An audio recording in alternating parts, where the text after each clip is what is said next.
Why do most older people seem to fade after 80? Even those who were sharp and doing well just a few years before often begin to decline. The truth is, most people assume that what happens after 80 is purely about genetics or luck, but that's far from the whole story. In this video, we're going to look at 5 unexpected reasons often overlooked and rarely talked about that explain why many older adults struggle to live long or stay healthy past 80. These aren't the usual suspects like diet, smoking, or exercise. These are deeper, more subtle factors that often slip through the cracks in people who've done most things right. And the good news? Once you know what they are, you can do something about them. So, if you've ever wondered what really gets in the way of longevity after 80 and how to guard against it while you still have time, stay with me until the end of this video. Because these 5 unexpected reasons might just help you change the way you age before it's too late. Now, let's get started. Number 1. Loss of microsocial engagement. One of the first and most overlooked reasons many older people don't live long after 80 is the quiet disappearance of what experts call microsocial engagement. These are not your deep friendships or family gatherings.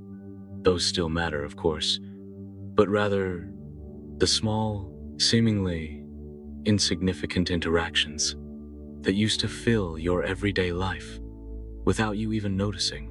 Think about how often you used to say hello to the mailman, share a quick joke with the cashier at the grocery store, or nod to the neighbor walking their dog across the street. Those tiny moments of contact weren't just pleasant. They were regulating your nervous system, reinforcing your sense of belonging, and keeping your brain's social wiring sharp and engaged. But after 80, many older adults stop going to the store themselves. They order things online or ask family to help. They stop chatting with strangers because their hearing isn't what it used to be. Or they stop walking outside simply because the weather's a little too cold or their knees don't feel steady. And when those small social touch points start fading away, so does something else: vitality. What's interesting is that most people don't even realize it's happening.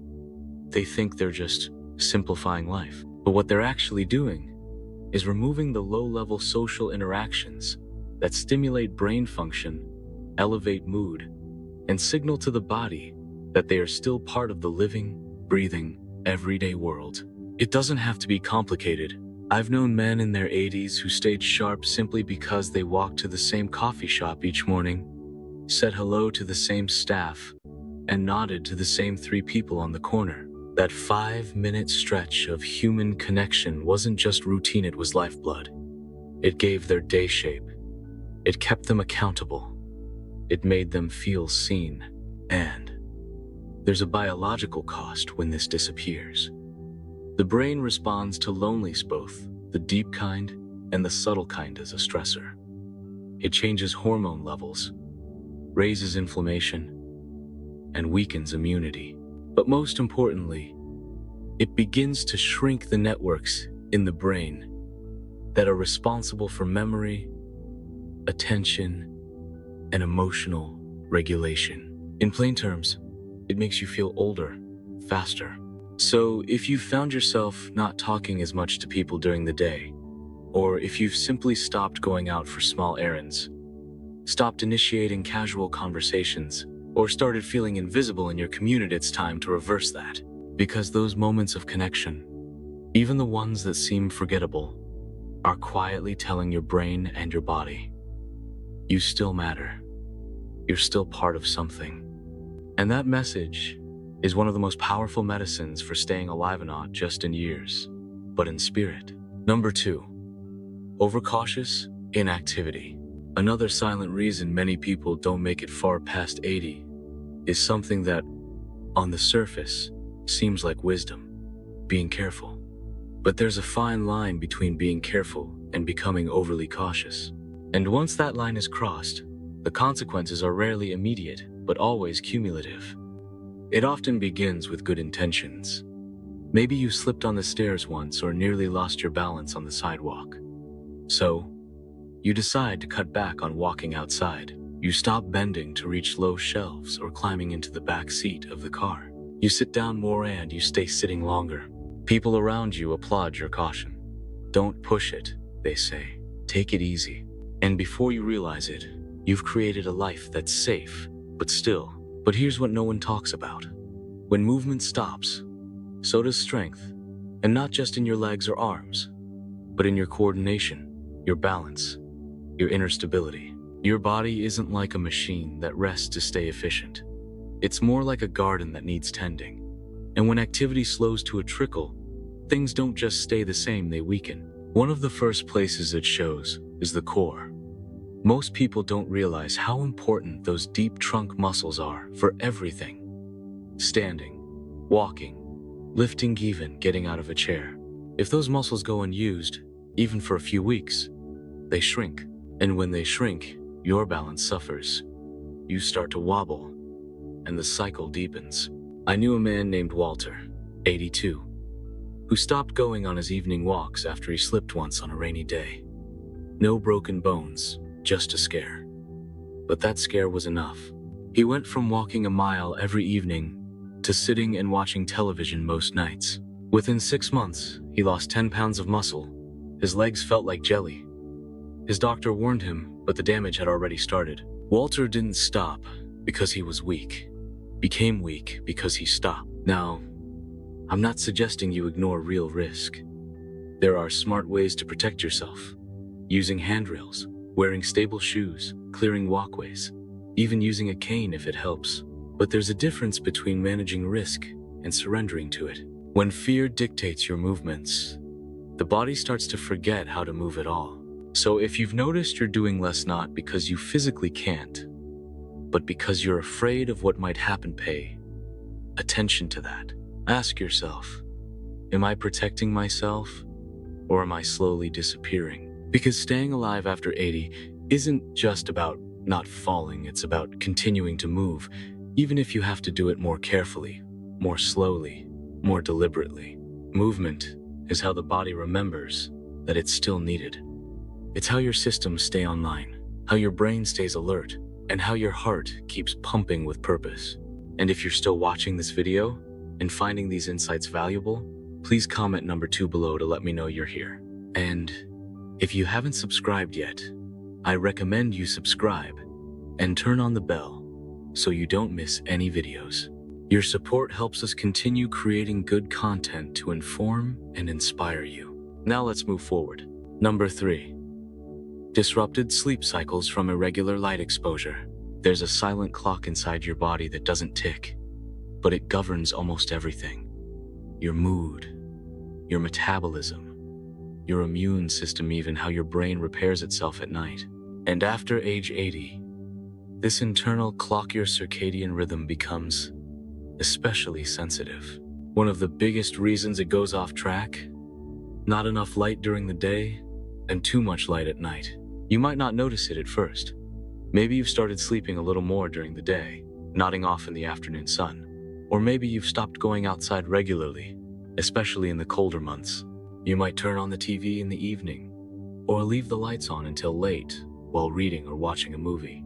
Each of these changes might seem harmless, but together, they quietly confuse the body about when it's supposed to be alert and when it's supposed to rest.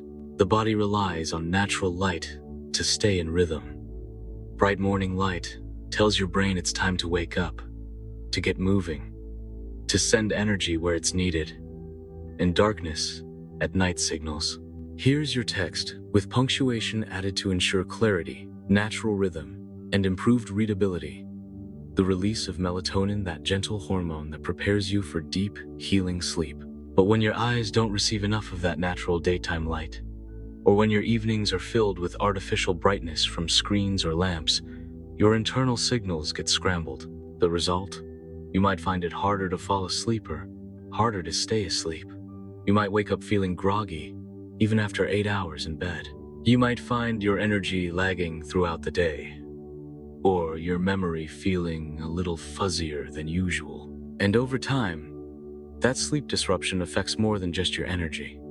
It weakens your immune function, makes your mood less stable, and even increases the risk of cognitive decline. There's also the issue of vitamin D, which the body naturally produces when your skin is exposed to sunlight. After 80, your ability to synthesize vitamin D through the skin decreases, which means regular outdoor exposure becomes even more critical.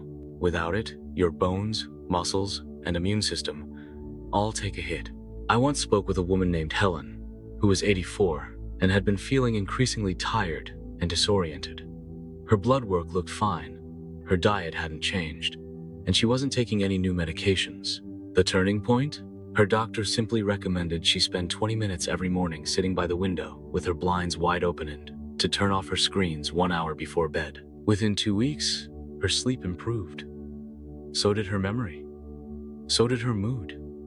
It wasn't a new pill, it was light. So, if you've been spending most of your time indoors with the curtains drawn, or if your evenings are filled with blue light from a phone or TV, it's time to shift. Try to get outside within an hour of waking you, even if it's just for a few minutes on your porch. Let your eyes and skin soak in that morning light. In the evening, dim the lights. Let your body prepare to wind down. These gentle rhythms are more than comfort, they are survival. Because what many people don't realize is that the body doesn't just get old from wear and tear, it also gets old from disorganization, from systems being out of sync. And restoring your light cues, your sleep schedule, your daily rhythms, that's how you bring that organization back. That's how you tell your body, even at 85 years old, we're still on schedule, we're still in motion, we're still here. Number 4, emotional suppression from loss and isolation. By the time many people reach their 80s, they've carried more loss than most younger folks can imagine. A spouse, a sibling, a lifelong friend, sometimes even a child. And while the outside world may politely offer sympathy, what's rarely acknowledged is just how much those losses accumulate, not just in memory, but in the body. What often happens after 80 isn't just grief, it's emotional suppression. It's the slow, quiet habit of swallowing the pain instead of expressing it, of putting on a brave face because you feel like you should be used to it by now, or because there's no one left who really understands the depth of what you've lost. But here's the truth. The body doesn't forget. When grief isn't processed, when it's not spoken, not shared, not felt full, it doesn't just disappear. It gets stored. And over time, that emotional weight becomes physical. It starts to affect your immune system, your digestion, your sleep. It changes your hormones. It puts your nervous system in a constant state of quiet tension. And the hardest part? It happens silently. On the outside, you might look calm. You might even say you're fine. But if your shoulders have grown a little heavier, if your breathing is a bit shallower, if your spark has dimmed just enough that you no longer feel like yourself, grief might be the reason. Even if you haven't spoken about it in years. I remember a man named George, 86, who lost his wife of 60 years. He didn't cry much, said it wasn't his way, said he was doing all right. But within a year, he'd lost weight, stopped going to the senior center, and began having trouble sleeping, not because of illness, but because his body was carrying sorrow it had never been allowed to release. You see, emotional pain doesn't need to be dramatic to be damaging. And by the time it shows up in your health, the connection isn't always obvious. What keeps people alive well past 80 often isn't just physical strength, it's emotional ventilation.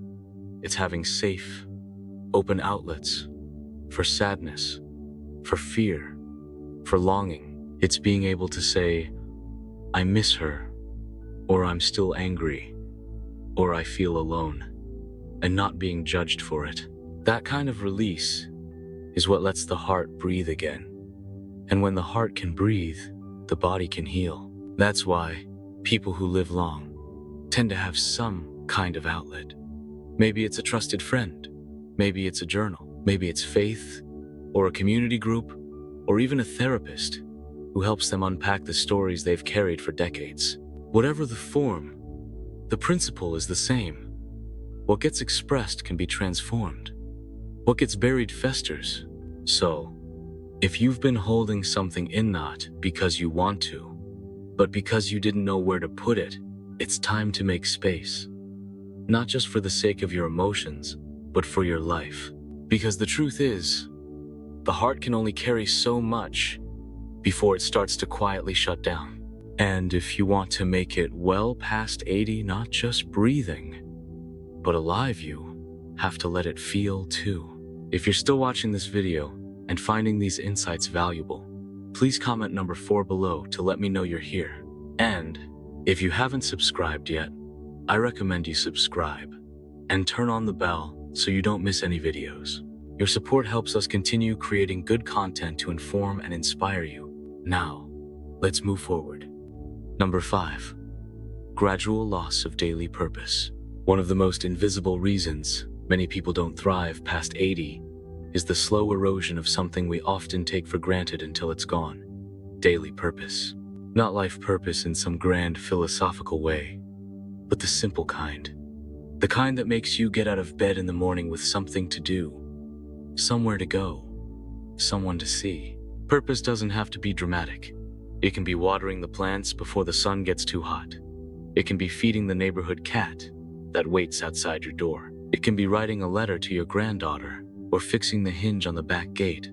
But when these little routines start slipping away, when mornings come with no reason to move, and evenings arrive without anything worth reflecting on, something inside begins to quietly shut down.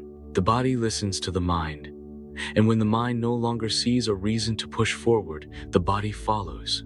Appetite drops, movement slows, and without purpose, the systems that used to regulate your health start to go quiet, not because they're broken, but because they're waiting for a reason to switch back on.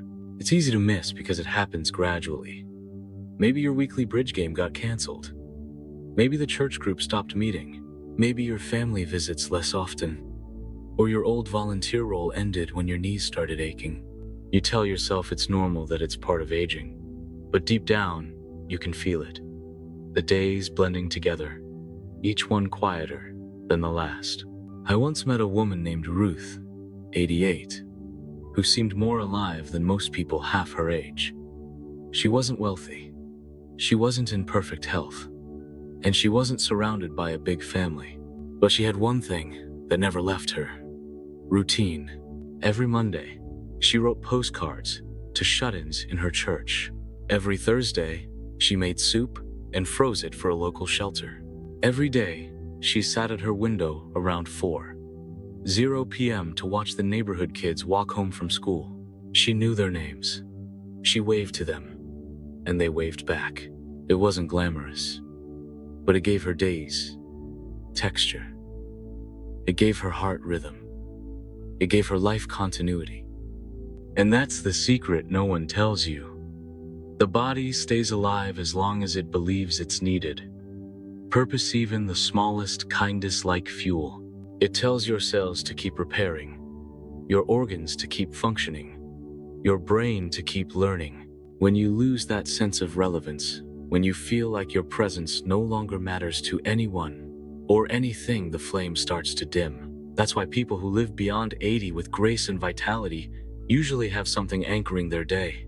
It could be a garden, a pet, a journal, a ritual, a phone call, a simple morning prayer. What matters isn't the scale, it's the consistency.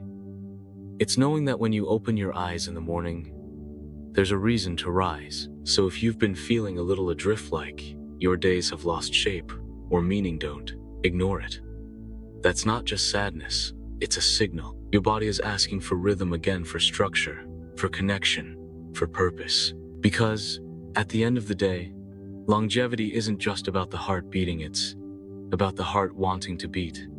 And that quiet desire to keep going, to stay connected, to still matter. That's what carries people past 80 and into lives that still feel full. Final thoughts.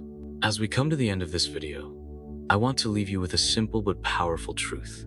Most people don't fade after 80 because of a single moment. It's not a diagnosis. It's not a fall. It's not a birthday that suddenly turns everything. It's the slow, quiet fading of habits, rhythms, and reasons to stay engaged. And often, those changes are so subtle, so gradual, that you don't realize what's happening until something inside feels dimmer than it used to. But the good news is this: just as these shifts happen slowly, they can also be reversed slowly. One walk outside, one extra conversation with someone at the store, one small stretch in the morning, One thing you do today, not because you have to, but because it brings structure, connection, or meaning. That's how you begin turning things around. So think back to the 5 unexpected reasons we covered. Which one surprised you the most? Which one felt uncomfortably familiar? And more importantly, which one are you willing to act one even in a small way starting today? Because the truth is, you have more power than you think, not to stop aging, but to change the way you age. And if you're willing to stay awake to the quiet shifts, if you're willing to guard your rhythms, protect your purpose, and let yourself feel what needs to be felt, then there's a good chance you won't just reach 80. You'll live beyond it fully and deeply on your terms. Thank you for joining us today. We'd love to hear from you. Leave a comment below and share one thing you learned today, how you plan to use it in your life. Your thoughts are important to us, so don't hesitate to share them. Reading your comments gives us great motivation and encouragement. If you enjoyed this video and found it helpful, please like, subscribe, and share. Your support helps us continue creating good content to inform and inspire you. Thanks for watching, and we look forward to seeing you in the next video.